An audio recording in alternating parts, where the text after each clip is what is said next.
kassi nurinat ei kuula iial keegi ja kui kuulabki, siis välja seest ei teegi.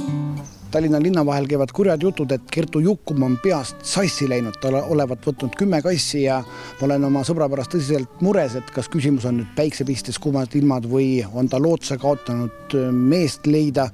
No uurime asja. Kuidas siis, tere kõigepealt, tere kullake, kuidas sul läheb? On nüüd lood nii hullud, et sa oled käega löönud, meest ei leia ja võtsid kassid või? Ei, mehega ei ole üldse probleemi.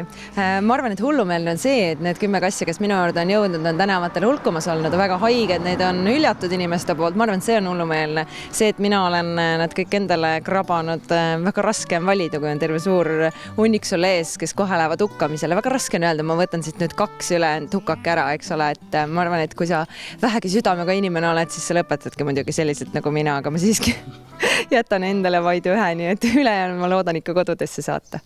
Aga nüüd, mis sa ootad? Mul on vaja kassiliiv tuppa viia. Palju seda on nüüd siis? Ma ei oska sulle öelda, aga 10 kassi peale kulub seda mingi nädalaga. Läheb ära. Mina vana inimene pean tassima, jah. No aga sellepärast sa tulid ju. Ma teadsin, et see on viga. Kertu paneb alati tööle. Ja siis tassi sina seda. Kassil üldse pole tarvis 4 tuba, värvitelekad ja autoostu luba.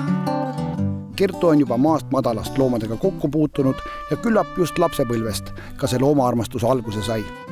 No eks ma olen elu jooksul leidnud palju kiisusid igasugustest erinevatest kohtadest siin Tallinnas elades, võib-olla enam tänavatelt sellisel viisil ei leia nagu varem ja vanasti, aga nendega ma pesaleidja kaudu kohtusin interneti avarustes ja ma lubasin, et ma võtan küll ühe, aga siis selguski, et pime ema koos päris poegade ja asenduspoegadega ja veel ühtede poegadega on saadaval ja nii need siia riburada pidi kõik minu juurde jõudsid.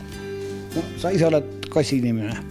Ei, ma olen loomainimene. Ma armastan koeri täpselt sama palju, et kui mul oleks suur aed, siis mul ilmselt oleks ka 10 koera veel lisaks. Et ma ei ole ei koera ega kassi, ma olen lihtsalt loomade inimene. Ja. 10 karvakera seast valis Kertu ka endal ühe musta kiisu välja. Tema lugu oli see, et ta jõudis siia kaaludes natukene rohkem kui 100 grammi ja arstid lootust enam ei andnud ja mingisuguseid ravimeid talle välja ei mõeldud. Siis ma soojendasin teda enda põues niimoodi 3 päeva, ema oli ta juba ka hüljanud ja siis ma sain aru 4. päeval, et ega ma enam teda ära anda ei suudagi, sest pisarate rohked esimesed loovutused olid juba toimunud ja ma kujutasin ette, et tema küll enam ei kuhugi mujale kui ainult siia. 10 kiisupoega teevad parajat mürglit ja olema ausad. Eks nad lagastavad ka ikka omajagu.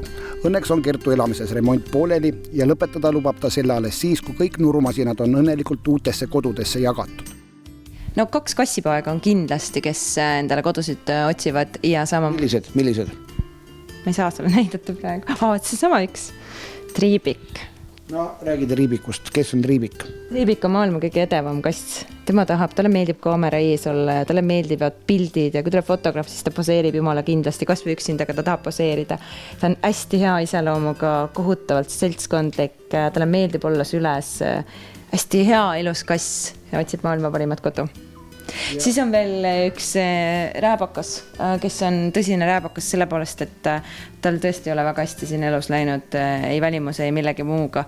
Ma loodan, hiljem saan teda ka näidata ja loomulikult emad, need samad kassi emad, kes mõlemad on mustavalge kirjud ja ka kusagil seal peidus natukene inimesi pelgavad ja natukene rohkem vajavad töö tegemist, sest inimestes on nad ju pettunud, nad on kodudest välja visatud ja ühel veel enam silmad ka torgatud välja.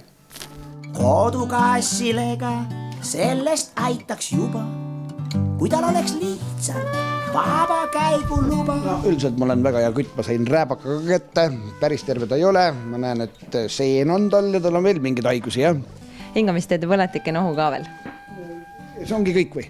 See on esialgu kõik ja ega ei tea ju, tänava kassil võib ükskõik mis veel välja lüüa, et kunagi ei saa kindel olla. No, kas sa ise ravid ta terveks ennem kui ta uude koju läheb või on see uue peremehe rida? Ikka ravin terveks nii palju kui suudan ja saan ja koju läheb ikka nii tervena kui võimalik. Nii et kes tahab rääbakas väga hea iseloomuga, isegi kui talle ei meeldi, mis te temaga teete, ta talub ära, ta tahab väga inimese juures olla ja superluks iseloom, aga sellega peate muidugi arvestama, et Kertu kuulab teid üle ja päris niisama lihtsalt te kassi ei saa.